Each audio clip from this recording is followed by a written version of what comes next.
Bezrat Hashem, aujourd'hui, Yudchet de Tammuz. C'est le début des 3 semaines. Les fameuses 3 semaines qui nous emmènent jusqu'à Tisha B'Av. Et le 9 du mois de Av, le jour de la destruction du Beth Amikdash. Il y a tellement de choses à dire sur tout ça. C'est pas dans ça que je rentre parce que c'est pas ce que je fais. Je donne pas des cours de Torah à proprement parler. Je peux pas, de toute façon, j'ai pas du tout le savoir pour ça. Disons que je suis plutôt dans l'explication de ce qui se passe au niveau énergétique dans le Bnei Adam, parce que on m'a mise dans ce monde avec une capacité de ressentir les choses à l'extrême et de voir avec une clarté extrême. Alors, c'est avec humilité et joie que je vous partage les cadeaux que je reçois. Parce que c'est vraiment des cadeaux. Voilà. Les enfants, les petits-enfants, ma fille de 3 ans notamment, quand ils sont en train de se battre et qu'ils sont surpris, je la surprends, en train de taper son petit frère. La réaction première est automatique. Quand j'essaie de la gronder ou de la réprimander, même si je l'ai vu, à l'instant je l'ai vu taper son petit frère, automatiquement, c'est pas moi. Automatique. Et c'est très important de regarder les enfants, de les observer et de beaucoup apprendre d'eux parce que c'est eux qui nous apprennent à propos de nous-mêmes. D'accord ? C'est pas nous qui leur apprenons la vie, c'est eux qui nous apprennent la vie. C'est eux qui sont connectés à la vie beaucoup plus que nous. Alors je me suis dit, waouh, il y a une clé là-dedans. Et en fait, je me suis rendu compte que finalement, on grandit. Et cet automatisme de dire, c'est pas moi, c'est lui, bah, ça nous suit tout le temps. Alors pourquoi le petit enfant, il refuse d'admettre qu'il vient de taper son frère alors qu'on vient de le voir? Parce que c'est douloureux. C'est douloureux de dire oui maman, de dire la vérité en fait. Oui maman, j'ai tapé mon petit frère. Pourquoi? Parce que je trouve que tu me donnes pas assez d'attention. Je trouve que tu lui donnes à lui plus d'attention. Et je suis blessée que 1 an et demi après ma naissance à peine, tu l'aies ramené à la maison, qu'il ait été le nouveau bébé, qu'il ait reçu plus d'attention que moi. Donc oui, j'ai tapé mon petit frère parce que je suis blessée. Alors évidemment, l'enfant, il ne va pas dire ça. Pourquoi? Parce que l'enfant, il vit avec l'instinct, n'est-ce pas? Quel est notre rôle à nous, en tant qu'être humain, sur Terre? C'est de réparer. On est tous en train de réparer. Si vous êtes en vie maintenant, probablement, puisque vous êtes en train d'écouter cette vidéo, peu importe quel âge vous avez, même si vous avez 75 ans ou 98 ans, c'est parce que vous avez quelque chose à réparer. Et c'est parce que vous avez quelque chose à comprendre à propos de vous-même, afin de vous rapprocher au plus près du vrai vous. D'accord ? Les choses ont été mélangées depuis le départ. Et ce qui a l'air d'être un problème chez l'autre, en permanence, en réalité, ça n'est que là pour me parler de moi-même. Waouh! Alors attends. Très souvent, on regarde une personne et on a cette sensation comme ça de... Je sais pas pourquoi celle-là, moi je... Eh ben... Ah ok. T'arrives pas à être copine avec cette personne. T'arrives pas à avoir une conversation avec cette personne. D'une manière générale, hein. Je parle même pas pour l'instant de l'époux et l'épouse. Ça, c'est encore plus fort. Mais d'une manière générale, dans la vie, t'as un problème avec quelqu'un, Ah oui, parce que tu comprends, elle est comme ça, donc comme le petit enfant. C'est pas moi. Mais tu viens de le taper. Non, c'est pas moi. Alors la réalité, hein, c'est que chaque chose qui fait mal, c'est un indice que vous avez ici quelque chose à réparer. Waouh! Chaque chose qui fait mal est un indicateur d'une chose que vous avez à réparer. Le petit enfant, il a accusé son frère. Pourquoi? Parce qu'elle est déjà blessée. Elle a que 3 ans. Elle est déjà blessée. Elle a déjà traumatisé.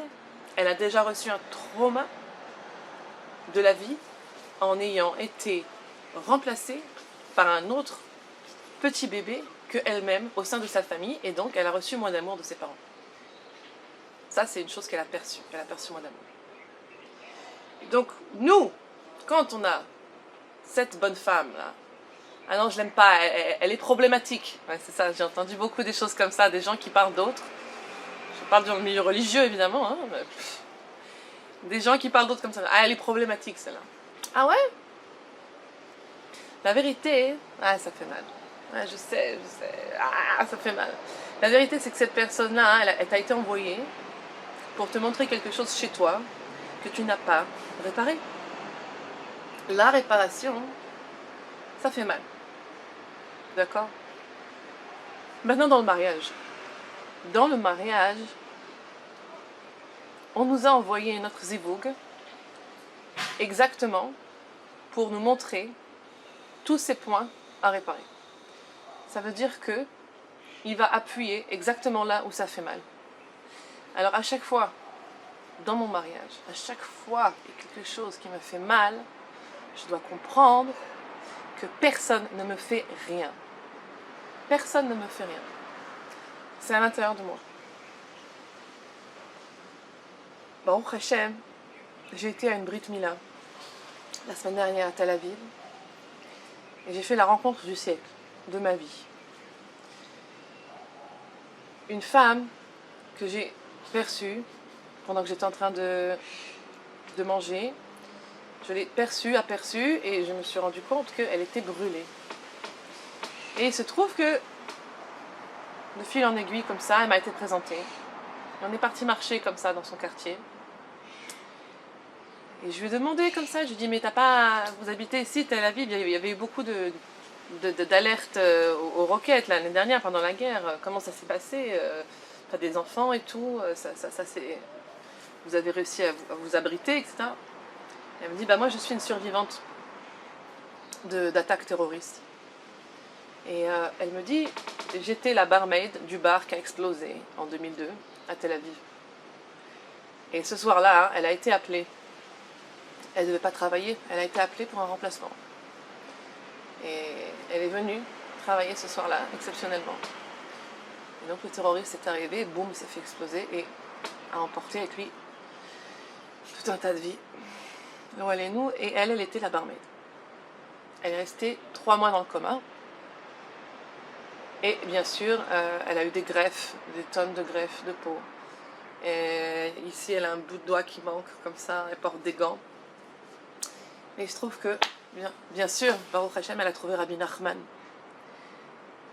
de Breslev. Et tout d'un coup, sa vie, elle a commencé à avoir un sens. Et cette femme-là, je lui ai dit, ok, tu sais quoi? Toi, je te fais confiance. Toi, je te fais confiance pour me dire comment on guérit. Parce que cette femme-là, non seulement elle s'est guérie de ses traumas, elle est aujourd'hui une maman de plusieurs enfants, je crois 3 ou 4, Baruch Hashem. Elle est devenue thérapeute. Et elle est la personne la plus saine d'esprit que j'ai rencontrée de ma vie, je crois, certainement. Alors j'ai dit, toi, tu peux m'apprendre comment on fait pour se réparer. On a des traumas qui s'empilent depuis cet âge de 3 ans, là, par exemple, où on commence à taper notre frère, ça commence même avant. On a le petit enfant à l'intérieur de nous qui est traumatisé. Cet enfant-là, il ne bouge pas. Ça veut dire que nous, on croit que la vie elle nous ramène d'autres traumas. Mais en vérité, cet enfant à l'intérieur de nous, il est traumatisé au tout départ de sa vie.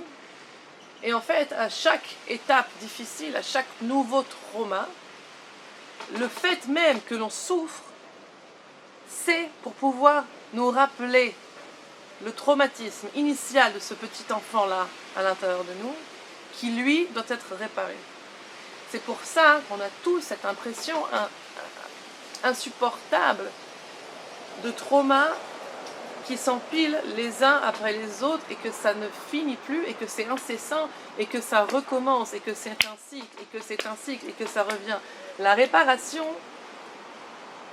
elle doit être faite à la racine. Et sachez que quand on a l'impression dans notre vie qu'une situation se représente encore et encore et toujours, moi j'ai tout le temps l'impression qu'on m'abandonne, que je suis toute seule et des choses comme ça. Je suis toute seule, on m'abandonne. Ah bien sûr, personne ne m'aime. D'accord ? Et ces choses-là, ça revient tout le temps. Et plus ça revient, plus je les répète, plus je vais créer cette situation encore et toujours autour de moi. Tant qu'on n'a pas compris que ce qui nous fait mal, c'est uniquement là pour nous permettre de regarder la blessure, d'en prendre conscience et de décider, oui, je vais guérir cette blessure, parce qu'en réalité, toutes les choses négatives que je me dis à moi-même, c'est du mensonge. Ce n'est que les conséquences de ce trauma initial qui n'a rien à voir avec la réalité. Parce qu'en vérité, je suis aimée. En vérité, je fais que de vivre des miracles. En vérité, mon mari, j'ai l'impression qu'il m'ignore, il m'aime pas. Mais c'est pas vrai. Il est là. Pourquoi tu crois que ton mari t'aime pas ? Il t'aime pas comme toi, tu veux être aimé de la façon dont le petit enfant à l'intérieur qui est blessé veut être aimé. Ça, il te l'apporte pas. Donc ça te fait mal, et donc tu dis qu'il t'aime pas. Et donc tu souffres. Et donc tu dis qu'il t'abandonne. Et plus tu veux dire qu'il t'abandonne, plus vraiment il va t'abandonner. Et ça va recommencer, et encore, et encore, et encore, et encore. J'ai été voir cette femme, cette grande brûlée. Dieu la bénisse. Quel ange dans ma vie. Et elle m'a dit comme ça. Tu es aimé ? Si seulement tu pouvais voir le diamant que tu es. Tu es aimé ? Et elle s'est mise à avoir les larmes aux yeux comme ça. Une fois que je vais comprendre, grâce à cette thérapie, et grâce à Rabbi Nachman, et grâce à l'alimentation, parce que ça, oh là là là là, si vous saviez seulement comme ma vie elle a changé depuis que j'ai commencé à manger sainement, je vais y revenir. Une fois que je vais comprendre que je suis aimée, que Hachem il m'aime tellement fort, oh, quel miracle c'est ma vie. Une fois que je vais comprendre ça, une fois que je vais comprendre que quand le mari, il a ses propres problèmes à lui, ça n'a rien à voir avec moi, que c'est son problème à lui et que ça ne change rien en fait que moi je suis aimée, que moi je suis miraculée, que j'ai des tonnes d'amis, de familles, de gens extraordinaires qui m'aiment, que même lui il m'aime, mais qu'il a un problème sur le moment. Quand je vais me sentir aimée, vraiment, car c'est le Hémet. Si vous êtes là, vous êtes en vie, c'est que vous êtes aimé par Hachem, c'est tout. Il n'y a pas d'autre vérité, c'est ça la vérité. Quand je vais comprendre ça, alors il n'y aura plus de problème. Alors peu importe ce qu'il fait le mari, ça ne me touchera pas personnellement. Ça ne me fera pas souffrir autant. Ça ne me donnera pas des traumatismes. Peu importe ce qui se passera. Moi je suis bien. Moi je suis bien. Ce truc de l'alimentation, ça a complètement changé ma vie. Ça veut dire qu'en réalité, on croit qu'il y a plein de maladies aujourd'hui. Et puis en fait, non. C'est juste que toute la nourriture est empoisonnée. La plupart de ce qu'on achète, c'est empoisonné. Il faut faire un tri extraordinaire.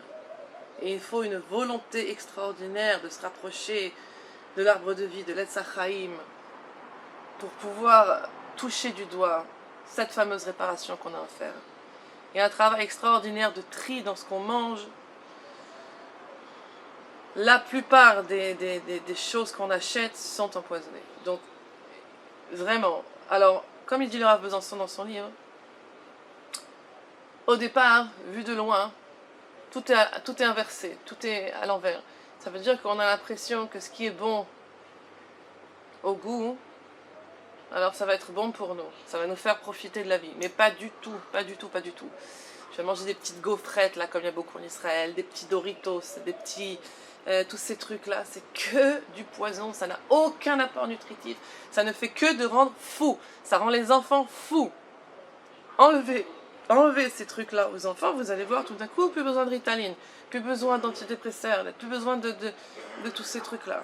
Ok, toute la folie aujourd'hui, elle vient 90% de la nourriture. 90% de la nourriture, 90% des gens n'ont pas besoin de médicaments.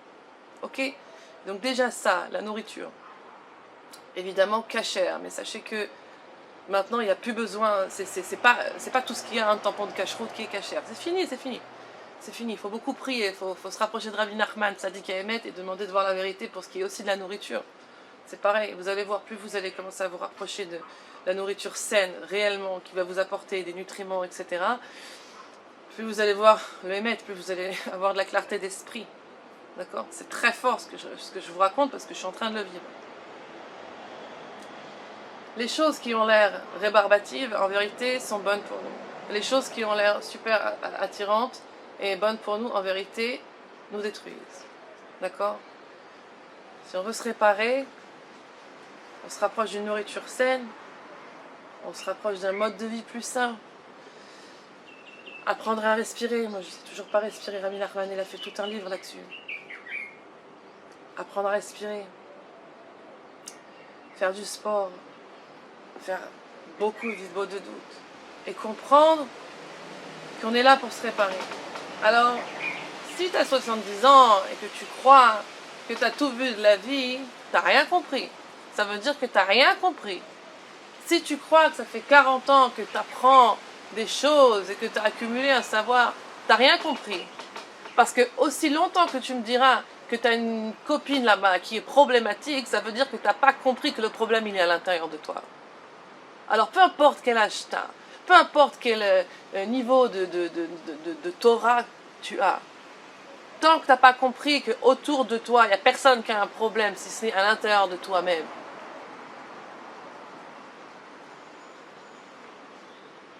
Voilà, Pedrat Hashem, bon courage pour ces 3 semaines. On n'a pas le droit d'aller se baigner. De toute façon, ici en Eretz Israël, il y a des milliers de méduses à l'intérieur de l'eau, donc c'est pas possible. Et juste après Tisha B'Av, quand c'est autorisé de se baigner, boum, les méduses elles s'en vont. Si ça, c'est pas un signe extraordinaire, bon courage à vous. Et à bientôt pour la reconstruction. Pedrat Hashem. Merci.